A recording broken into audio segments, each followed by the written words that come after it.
Between 1968 and 1972, America launched 9 human missions to the moon, 6 of which successfully touched down, allowing 12 men to walk on the lunar surface. NASA's next chapter of lunar exploration, called Artemis, has the task of not just going to the moon to create a long-term human presence on and around it, but also to prepare for ever more complex human missions to Mars. In short, everything we must be able to do here, we must first do here. So, what will an Artemis mission look like? Everything is designed and tested with our most important element in mind, the astronauts. This is their deep space, human-rated spacecraft called Orion, built in 3 parts. The crew module, where up to 4 astronauts will live and work throughout the flight. The service module, with life support systems for the crew and its own engine and fuel reserves. And a launch abort system, with engines capable of pulling the crew module to safety during launch should anything go wrong. To accomplish the task of launching our crew and heavy payloads, NASA is building the Space Launch System, comprising of a cargo hold, an exploration upper stage, a massive core stage, and 2 extended solid rocket boosters. Altogether, this is the world's most powerful rocket, and it exceeds the legendary Saturn V of the Apollo era in numerous ways. Sitting on the launch pad, the entire rocket, fully fueled, weighs just over 6 million pounds, 5.2 million of which is just the fuel.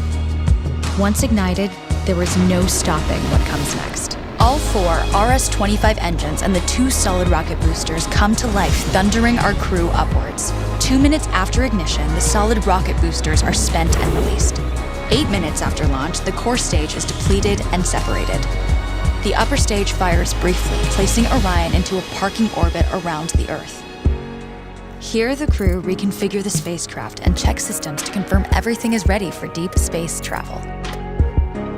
With a go from mission control, the crew reignite the exploration upper stage engines to leave Earth entirely. The exact timing of this maneuver is critical to reach a speed that can escape Earth's gravitational pull, but also put Orion on a course that will intersect the moon days later.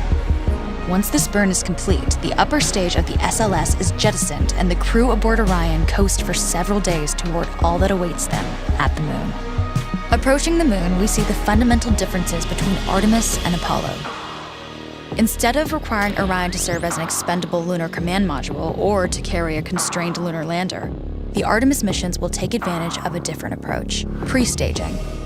Everything needed for lunar missions will be positioned in advance by commercial and international partners. This includes rovers, science experiments, and human-rated systems on the surface. But it also includes a dedicated lunar station in orbit around the moon called Gateway.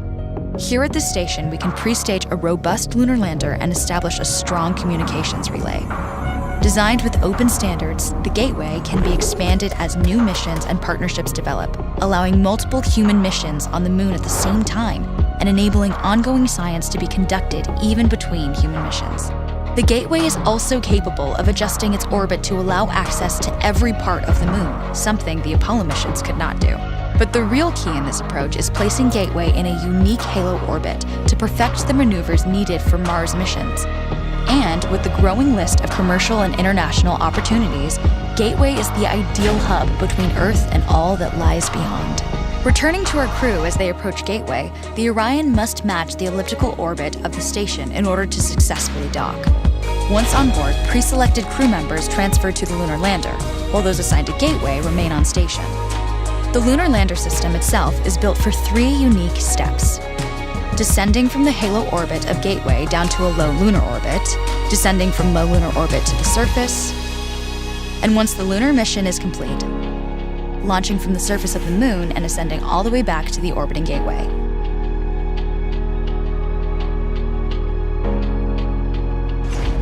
Once back aboard the Orion spacecraft and undocked from Gateway, the crew fire their engine once to break out of the halo orbit and once again to sling the spacecraft around the moon, placing it on a multi-day trajectory back towards Earth.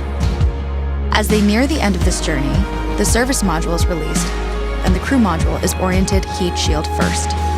Entering Earth's atmosphere at 25,000 miles per hour, the friction of air slows Orion considerably, while also subjecting it to temperatures of 5,000 degrees. With the Orion now at just 300 miles per hour, a series of parachutes uniquely tested and produced for this moment deploy, decelerating the craft to just 20 miles per hour for splashdown. With each successful mission, Artemis ushers in the next wave of men and women to explore our moon.